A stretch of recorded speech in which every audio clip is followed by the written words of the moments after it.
শুরু করিতেছি মহান আল্লাহর নামে, যিনি পরম করুণাময় এবং অত্যন্ত দয়ালু।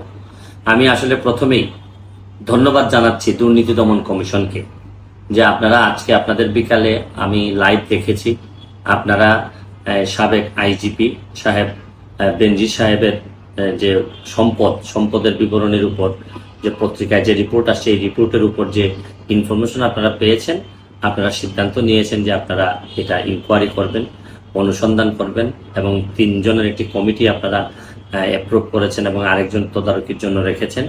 এটা শুনে অত্যন্ত ভালো লেগেছে যে আপনারা খুব দ্রুতই ব্যবস্থা গ্রহণ করেছেন, যদিও আপনারা এই ঈদের ছুটির জন্য বলছেন যে দেরি হয়েছে। তো আমি ব্যক্তিগতভাবে খুবই খুশি, যেহেতু আমি গতকালকে আপনাদের এখানে গিয়েছিলাম অ্যাপ্লিকেশন নিয়ে।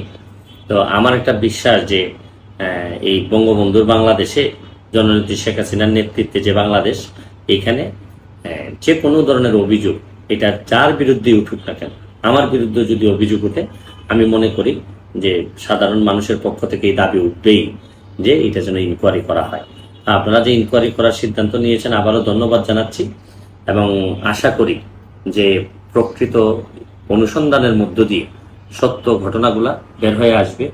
যদি যে সম্পদ উনি অর্জন করেছেন, এই অর্জনের মধ্যে যদি ওনার যে স্টেটমেন্টের বাইরে যে সবগুলা থাকবে, যদি থেকে থাকে, এগুলো সব বেরোয় আসবে।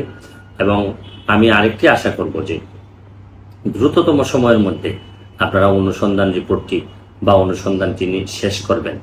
আবার এই বছরের পর বছর ঝুলিয়ে রেখে এটাকে আবার ফ্রাস্ট্রেটেড করার এরকম আশা করি এরকম কখনো হবে না। দুদকের প্রতি আমার এক্সপেকটেশন খুব হাই, যে আপনারা অবশ্যই, আমি সালাম মসজিদের মামলাতেও দেখেছি যে যারা যারা এখানে তদন্ত ইনকোয়ারিতে ছিলেন, তারা অনেক সুন্দরভাবে একটা ইনকোয়ারি করেছেন। যদিও পরবর্তীতে দেখলাম যে সবই ছিল, শুধু সালাম মুর্শিদি সাহেব ছিলেন না। তো এটা আমি হতাশ হয়েছি, তারপরও আপনাদের উপর একেবারেই বিশ্বাস হারাইনি। আমার একটা বিশ্বাস যে আপনার একটা প্রতিষ্ঠানের সম্মান রক্ষার্থে, প্রতিষ্ঠানের ইমেজ, প্রতিষ্ঠানের ব্যাপারে যে মানুষের ধারণা, এটা যাতে কোনোভাবেই মানুষের মনে যেন এটা নষ্ট না হয়, এটা আপনারা দুদক এটা অবশ্যই বিবেচনায় রাখবেন বলে আমি বিশ্বাস করি। কারণ আমরা ব্যক্তি শেষ হয়ে গেল, ধ্বংস হয়ে গেল, কিছু আসে যায় না।